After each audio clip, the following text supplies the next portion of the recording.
नमस्कार, मैं हूं उदय। IN24 के खास कार्यक्रम द वीक ऑफ शो में आपका स्वागत है, जहां हम बात करेंगे हफ्ते भर की बड़ी राजनीतिक खबरों पर। तो चलिए शुरू करते हैं द वीक ऑफ शो।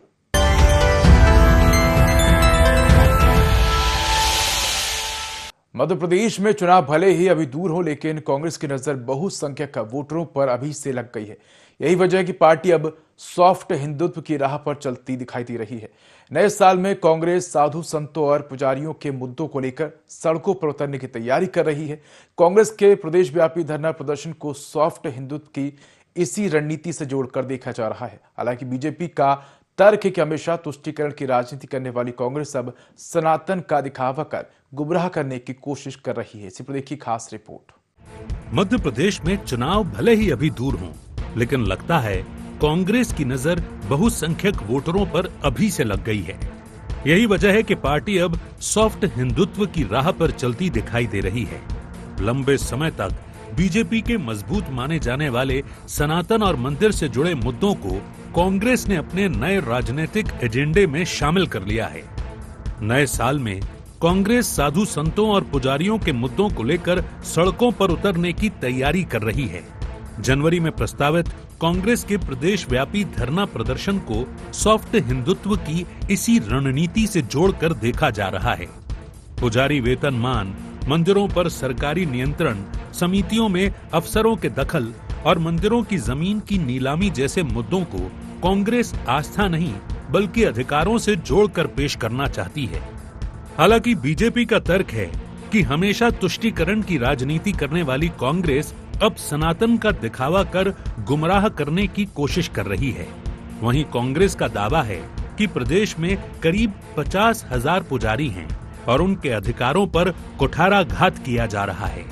इसीलिए कांग्रेस पुजारी वेतनमान, मंदिरों पर सरकारी आधिपत्य, प्रबंधन समितियों में नौकरशाहों के दखल और मंदिरों की जमीन की नीलामी जैसे मुद्दों को लेकर सड़कों पर उतरेगी।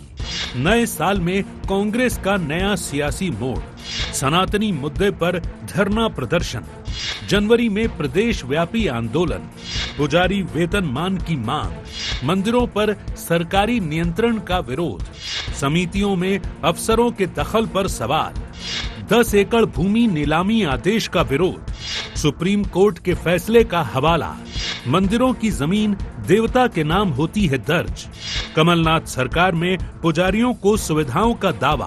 साधु संतों पे, उनकी जमीनों पे आक्रमण कर रही सरकार, उसको रोकने के लिए आदेश निकाला है कि 10 एकड़ से ज्यादा जमीन जो होगी उसको सरकार नीलाम करेगी। ये हिंदुस्तान की आज़ादी के पहले अंग्रेजों ने भी नहीं किया, ये मध्य प्रदेश सरकार कर रही है। इसकी खिलाफत पूरी ताकत से कांग्रेस पार्टी करेगी, चाहे वो पुजारी हो या साधु संत। भगवान के नाम से होते हैं मंदिर, ये जमीनें भी उनके नाम से होती है। उनका अपमान हम लोग नहीं सहेंगे और उसकी लड़ाई पूरी लड़ेंगे। वहीं बीजेपी ने कांग्रेस के इस कदम को सियासी दिखावा करार दिया है।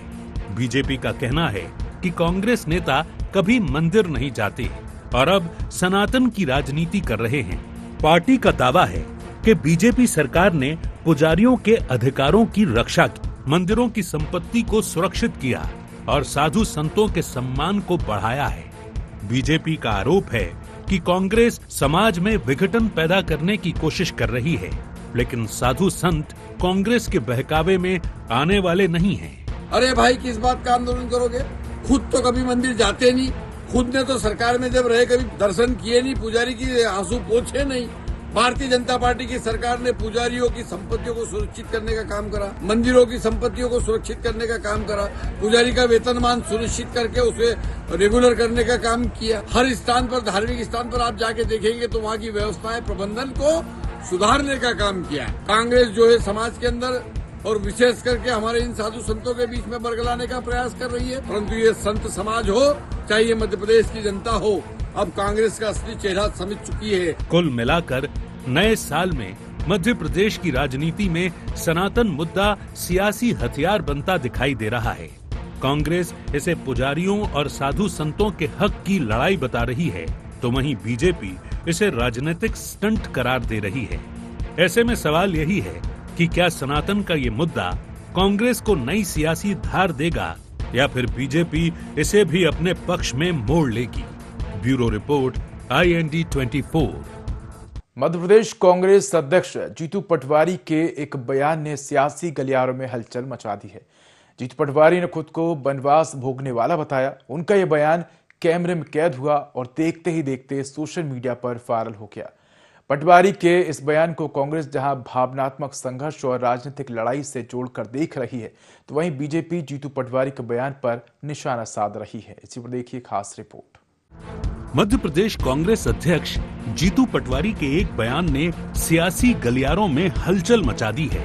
इंदौर कोर्ट में एक पुराने मामले की पेशी के बाद बाहर निकलते वक्त जीतू पटवारी ने खुद को वनवास भोगने वाला बताया। उनका ये बयान कैमरे में कैद हुआ और देखते ही देखते सोशल मीडिया पर वायरल हो गया। पटवारी के इस बयान को कांग्रेस जहां भावनात्मक संघर्ष और राजनीतिक लड़ाई से जोड़कर देख रही है, वहीं बीजेपी इसे नाटकीयता और आत्ममुग्धता करार दे रही है। बयान के बाद कांग्रेस और बीजेपी के बीच तीखी बयानबाजी शुरू हो गई है। कांग्रेस के वरिष्ठ नेता और पूर्व मंत्री पीसी शर्मा ने जीतू पटवारी के बयान का समर्थन करते हुए उन्हें भगवान राम से जोड़ दिया। पीसी शर्मा ने कहा कि वनवास में रहकर भगवान राम ने रावण का वध किया था और आज मध्य प्रदेश की परिस्थितियां भी कुछ ऐसी ही हैं। उनका कहना है कि जीतू पटवारी संघर्ष के रास्ते पर हैं और उसका परिणाम सकारात्मक होगा। इंदौर कोर्ट में पेशी के बाद जीतू पटवारी का बयान, बोले मैं खुद वनवास भोग रहा हूं। वीडियो सोशल मीडिया पर वायरल। कांग्रेस ने बयान को संघर्ष से जोड़ा। भगवान राम से की जीतू पटवारी की तुलना। पीसी शर्मा बोले वनवास में रहकर राम ने रावण का वध किया। मध्य प्रदेश की स्थिति भी वैसी ही है। जीतू पटवारी संघर्ष कर रहे हैं, परिणाम सकारात्मक होगा।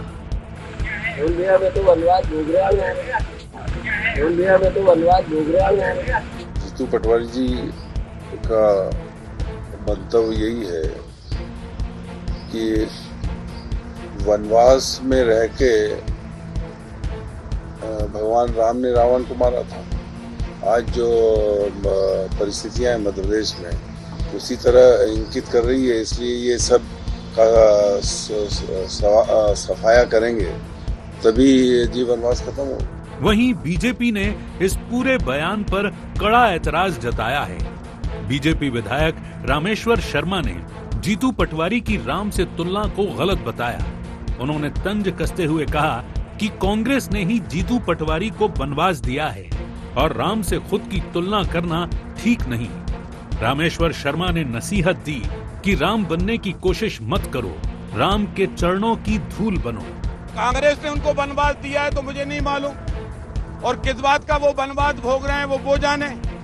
हम तो ये राम के जय जयकार कर रहे हैं और इसलिए कोई बात ध्यान रखो, राम से खुद की तुलना मत करो। राम के पद चिन्हों पर चलने की कोशिश सब करो, पर खुद को राम बनने की कोशिश मत करो। इसलिए राजनेता जितने भी हैं समझदार हो जाएं, समझ लें, राम के चरणों की धूल बनोगे तो भविष्य उज्जवल रहेगा।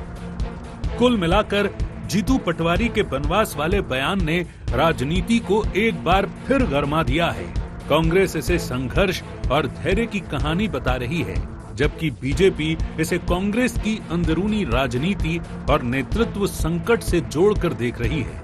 अब सवाल यही है कि क्या ये बयान कांग्रेस के लिए संजीवनी बनेगा या फिर नई सियासी मुश्किलें खड़ी करेगा। Bureau report, IND 24।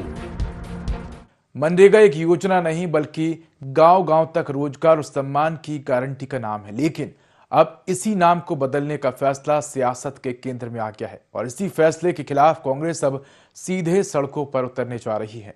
इसको लेकर राज्यसभा सांसद दिग्विजय सिंह ने बड़ा ऐलान किया है कि वो 5 जनवरी से पदयात्रा निकालेंगे। हालांकि बीजेपी से कांग्रेस की राजनीतिक बेचैनी और हताशा बता रही है। इसी पर देखिए खास रिपोर्ट। मनरेगा एक योजना नहीं बल्कि गांव-गांव तक रोजगार और सम्मान की गारंटी का नाम है, लेकिन अब इसी नाम को बदलने का फैसला सियासत के केंद्र में आ गया है। केंद्र सरकार ने महात्मा गांधी राष्ट्रीय ग्रामीण रोजगार गारंटी अधिनियम को नया नाम विकसित भारत गारंटी रोजगार आजीविका मिशन ग्रामीण दे दिया। और इसी फैसले के खिलाफ कांग्रेस अब सीधे सड़क पर उतरने जा रही है।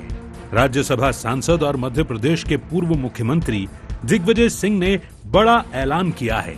वो 5 जनवरी से पद यात्रा निकालेंगे और वो भी सीधे केंद्रीय कृषि मंत्री शिवराज सिंह चौहान के गृह जिले सीहोर से। इस यात्रा की शुरुआत बुधनी से होगी, जहां से कांग्रेस केंद्र सरकार के फैसले के खिलाफ जन आंदोलन खड़ा करने की कोशिश करेगी। हालांकि बीजेपी इसे कांग्रेस की राजनीतिक बेचैनी और हताशा बता रही है। वहीं कांग्रेस का दावा है कि ये राष्ट्रपिता महात्मा गांधी की पहचान और विचारधारा को योजनाओं से हटाने की कोशिश है। जिस योजना ने करोड़ों ग्रामीणों को रोजगार दिया, उसके नाम से गांधी हटाना देश की आत्मा और इतिहास दोनों पर चोट है। मनरेगा के नाम परिवर्तन पर सियासी घमासान।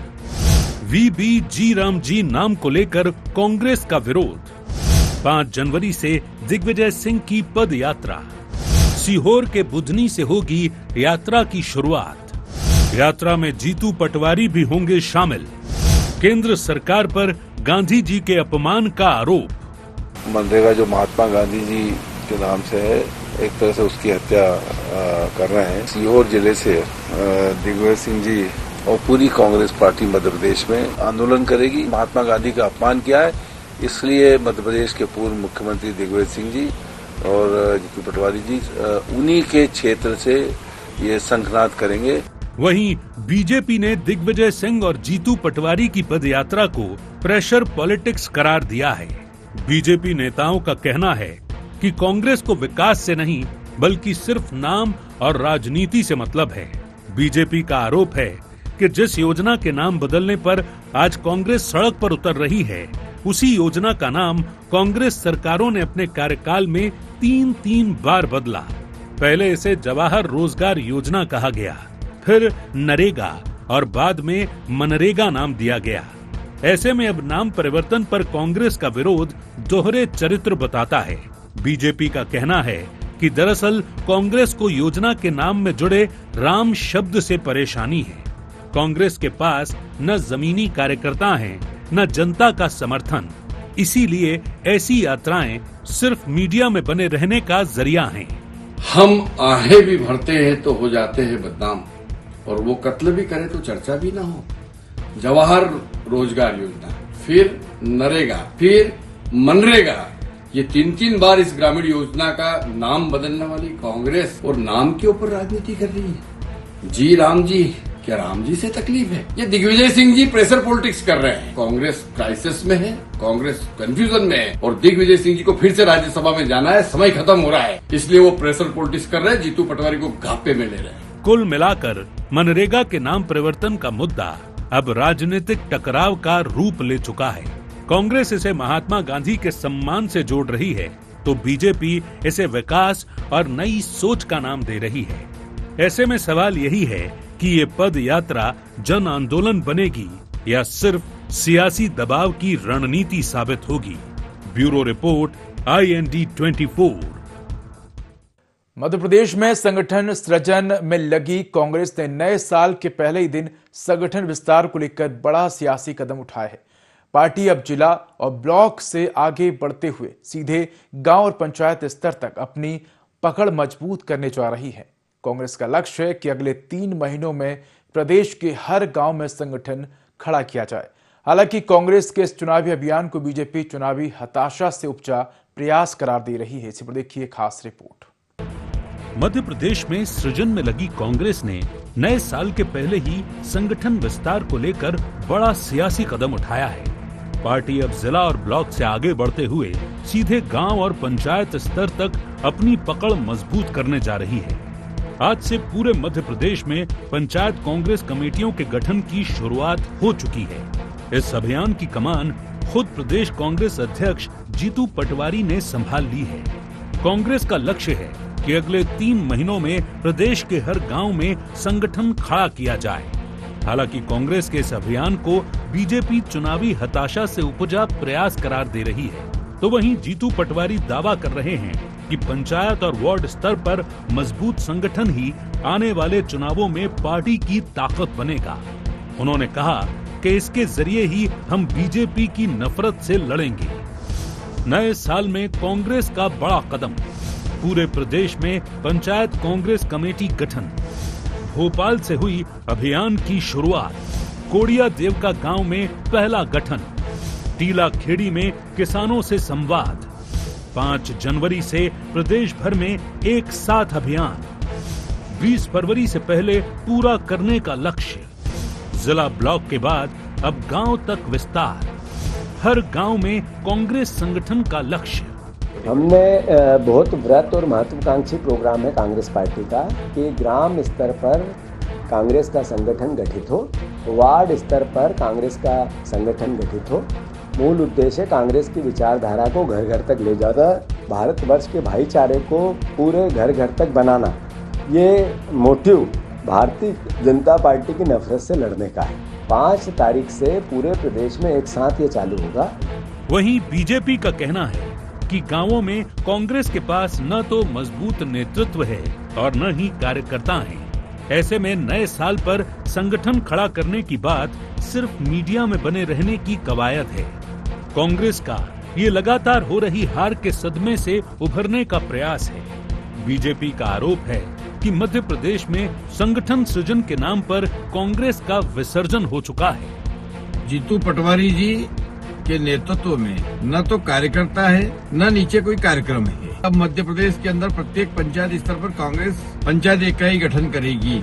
तो मीडिया में आने के लिए और लगातार हो रही हार और कांग्रेस के क्राइसिस के सदमे से उबरने के लिए इस प्रकार के यत्न प्रयत्न करते रहते हैं। संगठन सृजन के नाम पर मध्य प्रदेश में कांग्रेस के संगठन का विसर्जन करने वाले जीतू पटवारी जी ने एक कीर्तिमान स्थापित किया है कि मध्य प्रदेश से जाने वाले कांग्रेस के सांसद संख्या को 0 का आविष्कार करने का काम किया है।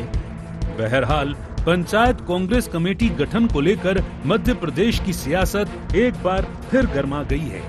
कांग्रेस इसे जमीनी मजबूती और बीजेपी की राजनीति से मुकाबले का हथियार बता रही है, जबकि बीजेपी इसे कांग्रेस की कमजोर स्थिति को छुपाने की कोशिश करार दे रही है। ऐसे में देखने वाली बात ये होगी कि आने वाले समय में कांग्रेस का यह अभियान कितना असरदार साबित होता है।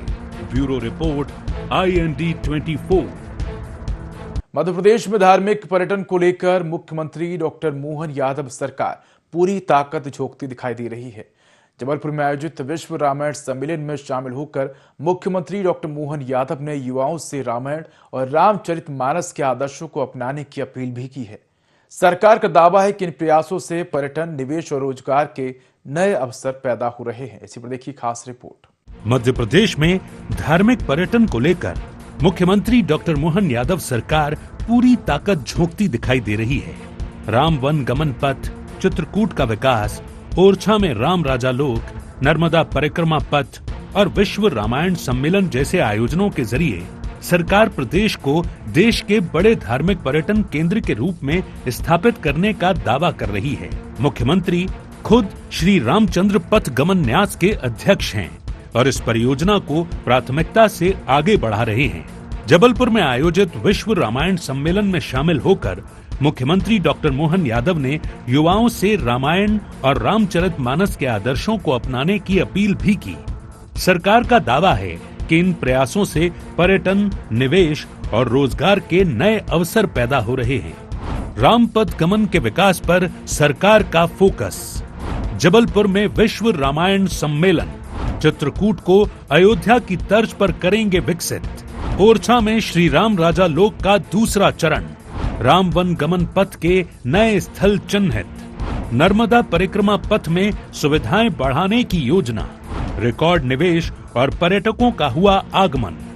उज्जैन ओमकारेश्वर में रिकॉर्ड श्रद्धालु, पर्यटन से होगा रोजगार और विकास। न केवल देश में बल्कि दुनिया के अंदर सर्वाधिक जिस पवित्र ग्रंथ की चर्चा होती है वो ऐसे प्रमुख ग्रंथों में से रामायण एक पवित्र ग्रंथ है। कई विदेश के भी, चाहे कंबोडिया हो, इंडोनेशिया हो, जकार्ता हो, ऐसे कई सारे देश जहाँ ये जापान तक में रामायण जी के ऊपर कई सारे पात्र अपने अलग अलग प्रकार से भगवान राम को भजते हैं और भगवान राम का जीवन भी आदर्श पति, आदर्श पुत्र, आदर्श पिता आदर्श मित्र, दुश्मनों के साथ दुश्मनी का भाव भी लेकिन मर्यादा में रह करके भगवान राम ने जो अपना समूचा जीवन जिया वो अद्भुत है। उधर कांग्रेस ने धार्मिक पर्यटन के नाम पर सरकार की नीयत और प्राथमिकताओं पर सवाल खड़े किए हैं। कांग्रेस नेताओं का कहना है कि राम वन गमन पथ की शुरुआत तो पूर्व मुख्यमंत्री कमलनाथ के कार्यकाल में की गई थी। महाकाल लोक का निर्माण हो या ओमकारेश्वर लोक, सभी के निर्माण के काम कमलनाथ ने शुरू करवाए थे। अब बीजेपी उसका श्रेय ले रही है। बीजेपी सरकार आस्था को प्रचार का माध्यम बना रही है, जबकि जमीनी स्तर पर बुनियादी सुविधाओं की भारी कमी है। देखिए, रामपथ गमन तो आदरणीय कमलनाथ जी कार्यकाल में बाकायदा बनाया गया। इन्होंने तो उसको आज तक पूरा भी नहीं किया। रामपथ गमन का काम सिर्फ कागजों पे चल रहा है। लंका के अंदर सीता मैया के मंदिर को बनाने का काम भी आदरणीय कमलनाथ जी ने किया। चाहे ओंकारेश्वर का मंदिर हो, चाहे महाकालेश्वर मंदिर हो, सब जगह जो काम कराए गए हैं धार्मिक रूप से, विशेष रूप से कमलनाथ जी ने कराए थे। भारतीय जनता पार्टी से श्रेय लेने का काम करती है। डॉक्टर मोहन यादव जी अगर धार्मिक वातावरण में सरकार के कार्यक्रमों को सम्मिलित करना चाहते हैं, स्वागत योग्य है, किसी को आपत्ति नहीं है। लेकिन सवाल यह है कि जो सरकार के काम होते हैं वो तो ईमानदारी से करें। धार्मिक वातावरण बनाइए, लेकिन लोगों को रोजगार भी दीजिए। बहरहाल कुल मिलाकर मध्य प्रदेश में धार्मिक पर्यटन विकास को लेकर सियासत तेज है। सरकार इसे आस्था, संस्कृति और अर्थव्यवस्था से जोड़कर बड़ी उपलब्धि बता रही है, तो वहीं कांग्रेस इसे दिखावटी विकास और चुनावी एजेंडा करार दे रही है। उज्जैन और ओमकारेश्वर में उमड़ी भीड़ हो या रामपथ गमन, गीता भवन और कृष्ण पाथेय जैसी योजनाएं, डॉक्टर मोहन सरकार धार्मिक पर्यटन के मॉडल को सशक्त बनाने का काम कर रही है। ऐसे में देखने वाली बात ये होगी कि ये योजनाएं कितनी तेजी और पारदर्शिता के साथ जमीन पर उतर पाती हैं और श्रद्धालुओं के साथ पर्यटकों को कितनी बेहतर सुविधाएं मिल पाती हैं। Bureau report, IND 24। इंदौर के भागीरथपुरा में नगर निगम की लापरवाही से 15 लोगों की मौत के मामले में मुख्यमंत्री डॉक्टर मोहन यादव सख्त नजर आ रहे। मुख्यमंत्री ने पहले कार्रवाई करते हुए 2 अधिकारियों को सस्पेंड किया और उसके बाद नगर निगम आयुक्त को भी हटा दिया, जिसके बाद प्रदेश के सभी 16 नगर निगमों में शुद्ध पेयजल व्यवस्था को लेकर वर्चुअली स्थानीय जनप्रतिनिधियों और अधिकारियों की बैठक ली और अधिकारियों को निर्देश दिए कि इंदौर जैसी घटना की पुनरावृत्ति न हो। इसी पर देखिए खास रिपोर्ट। इंदौर के भागीरथपुरा में नगर निगम की लापरवाही से 15 लोगों की मौत के मामले में मुख्यमंत्री डॉक्टर मोहन यादव सख्त नजर आ रहे हैं। मुख्यमंत्री ने पहले कार्यवाही करते हुए 2 अधिकारियों को सस्पेंड किया, उसके बाद नगर निगम आयुक्त को भी हटा दिया, जिसके बाद प्रदेश के सभी 16 नगर निगमों में शुद्ध पेयजल की व्यवस्था को लेकर वर्चुअली स्थानीय जनप्रतिनिधियों और अधिकारियों की बैठक ली और शुद्ध पेयजल उपलब्ध कराने और टंकियों की साफ सफाई के निर्देश दिए। इसके साथ ही मुख्यमंत्री ने बैठक में कहा कि 20 साल पुरानी पाइपलाइन का चिन्हांकन करें, जल प्रदाय से संबंधित शिकायत को इमरजेंसी श्रेणी में रखकर 48 घंटे में हल किया जाए। कलेक्टर जिला स्तर पर निगरानी कमेटी के माध्यम से पूरी व्यवस्था देखेंगे। इंदौर जैसी घटना की पुनरावृत्ति न हो, स्थानीय जनप्रतिनिधियों और अधिकारियों में तालमेल की कमी न हो। हमने कहा कि सरकार किसी भी हालत में और किसी प्रकार की लापरवाही को बर्दाश्त नहीं करेगी और खास करके सभी क्षेत्रों के अंदर जहां भी पानी से संबंधित शिकायत है उसको और अच्छे से जांच कर ली और भविष्य में ऐसी नौबत ना आए इसका प्रबंधन भी करें। गंभीर मामला है, उस पर पूरी सरकार 24 घंटे लगे हैं और हम सबका दायित्व बनता है इस दौर में सब मिलकर पूरी सरकार काम कर रही है। मुख्यमंत्री का निर्देश हुआ है जहाँ भी पुरानी लाइनें हैं सबको दुरुस्त करो, सब गंभीरता से विचार चल ही रहा है। भागीरथपुरा की घटना पर सीएम सख्त। सीएम डॉक्टर मोहन यादव की बड़ी कार्यवाही। नगर निगम आयुक्त दिलीप यादव को हटाया, अपर आयुक्त रोहित सिसोनिया को किया निलंबित, प्रभारी अधीक्षण यंत्री संजीव श्रीवास्तव को भी किया निलंबित। नगर निगम की लापरवाही से हुई घटना, नगर निगम और महापौर ने नहीं दिया ध्यान। घटना को लेकर कांग्रेस करेगी प्रदर्शन। जीतू पटवारी ने की महापौर पर FIR दर्ज करने की मांग। एक और सरकार कार्यवाही और शुद्ध पेयजल उपलब्ध कराने की दिशा में काम करती दिखाई दे रही है, तो वहीं दूसरी ओर कांग्रेस इस घटना को लेकर आक्रामक है। कांग्रेस मृतकों के परिवारों को दिए गए मुआवजे पर सवाल उठा रही है। पीसीसी चीफ जीतू पटवारी का कहना है कि मृतकों के परिजनों को 2 लाख मुआवजा देना उनके साथ अन्याय है। इसके साथ ही जीतू पटवारी ने महापौर पुष्यमित्र भार्गव पर एफआईआर दर्ज करने की मांग करते हुए कहा है कि कांग्रेस इंसाफ के लिए लड़ाई लड़ेगी। 11 जनवरी को इंदौर में प्रदेश स्तरीय प्रदर्शन होगा, जिसमें मां अहिल्या के चरणों में बैठकर न्याय के लिए लड़ाई लड़ेंगे। 16 लोगों की मौत सिर्फ कुछ अधिकारियों के ट्रांसफर करने से उनका मुआवजा नहीं मिलता है। मेयर को, निगम आयुक्त को और जो संबंधित लोग हैं उन पर गैर इरादतन हत्या का मुकदमा दर्ज होना चाहिए। लीपा के 2 लाख का मुआवजा देके 16 मृतकों का हिसाब नहीं दिया जा सकता। कांग्रेस पार्टी इसके खिलाफ 11 तारीख को पूरे इंदौर में पूरे प्रदेश स्तर का आंदोलन करेगी। भागीरथपुरा की दर्दनाक घटना पर मुख्यमंत्री डॉक्टर मोहन यादव सख्त कार्यवाही करते हुए नगर निगम की गई लापरवाही पर सीधा प्रहार कर रहे हैं। अधिकारियों पर कार्यवाही, निगरानी व्यवस्था मजबूत करने और तय समय सीमा में शिकायतों के समाधान के निर्देश ये साफ संकेत देते हैं कि भविष्य में ऐसी किसी भी घटना को दोहराने नहीं दिया जाएगा। तो वहीं दूसरी ओर विपक्ष इस मुद्दे को लेकर सरकार को घेर रहा है और मुआवजे व जिम्मेदारी को लेकर सवाल उठा रहा है। कुल मिलाकर भागीरथपुरा हादसा अब सिर्फ एक घटना नहीं, बल्कि नगर निगमों की जल व्यवस्था की जवाबदेही और प्रशासनिक सतर्कता की बड़ी परीक्षा बन चुका है। Bureau report, IND 24। तो द वीक ऑफ शो में इतना ही। देखते रहिए I24। नमस्कार।